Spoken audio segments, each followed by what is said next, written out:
सदन कसाई के पास कौन सा गुण है जिससे जगन्नाथ जी रीझ गए? कोई गुण नहीं है। केवल क्या करता है? मांस विक्रय करता है और तराजू में दूसरी तरफ बाट की जगह शालिग्राम भगवान रखता है और शालिग्राम भगवान से मांस तोल करके बिकता है। लेकिन उसका स्वभाव इतना अब चतुर होता तो जान जाता ना, लेकिन इतना सीधा इतना सरल, उसको पता ही नहीं कि शालिग्राम भगवान है। एक संत ले गए सदन कसाई से, बोले अरे तुम शालिग्राम भगवान से तोलते हो, महापाप कर रहे हो। रात भर सदन कसाई रोता रहा कि मैंने पाप कर दिया। लेकिन वहां सिंहासन पर बैठ करके पंचामृत अभिषेक करा करके शालिग्राम भगवान सज धज के जैसे ही बैठे तुलसी माला के बीच में, पुजारी जी संत बोले नाथ अब तक तो एक मांसाहारी के पास थे, अब आप बढ़िया तुलसियों में विराजो, इत्र की सेवा होगी आदि आदि। रात में ठाकुर जी रोने लगे। स्वप्न में आकर के महात्मा से बोले सुनो मुझे वापस वहीं दे आओ जहां से लाए हो। यहां पे कोई कमी? चांदी का सिंहासन, सोने के पात्र, वेद मंत्रों से आपका अभिषेक करता हूं, भोग लगाता हूं, नैवेद्य अर्पित करता हूं, तुलसी की माला, इसमें कोई दिक्कत है ठाकुर जी?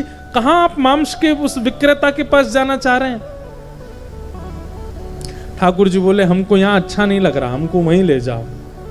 वो सदन कसाई प्रेम भरी दृष्टि से हमारी ओर देखता रहता है और उसके तराजू में हम इधर उधर लुढ़कते रहते हैं, हमको उसी में अच्छा लगता है, उसी को दे आओ।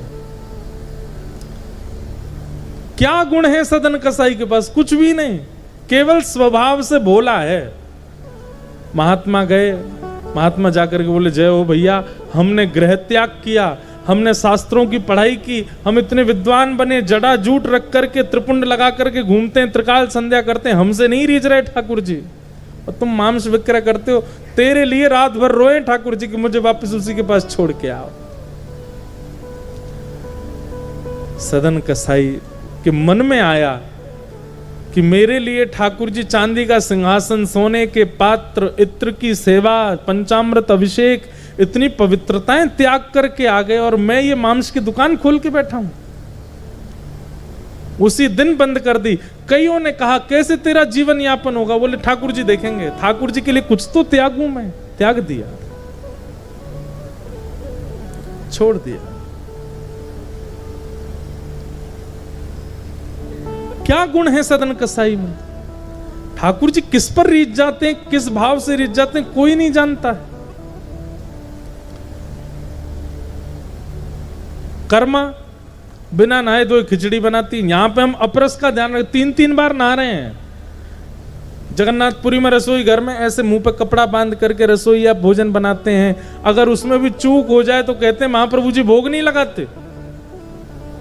वहां तो इतने स्ट्रिक्ट होकर के बैठते हैं जगन्नाथ जी, कहते हैं कि अगर महाप्रसाद बनते समय उसकी सुगंधी भी किसी ने ले ली और उस सुगंधी से उसके मन में आ गया आहा कितना अच्छा प्रसाद, तो भी महाप्रभु जी नहीं पाते।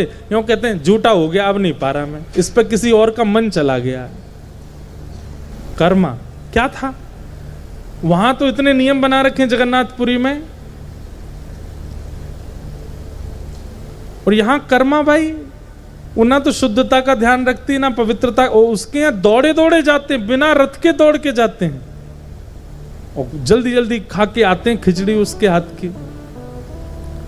तो किस भाव से रीझ जाते हैं ठाकुर जी के ऊपर है। तो जरूरी नहीं है कि आप किसी कला से युक्त होइए, आपके पास जो गुण है उसी गुण को ठाकुर जी को निवेदित कर दो, ठाकुर जी रीझ जाएंगे।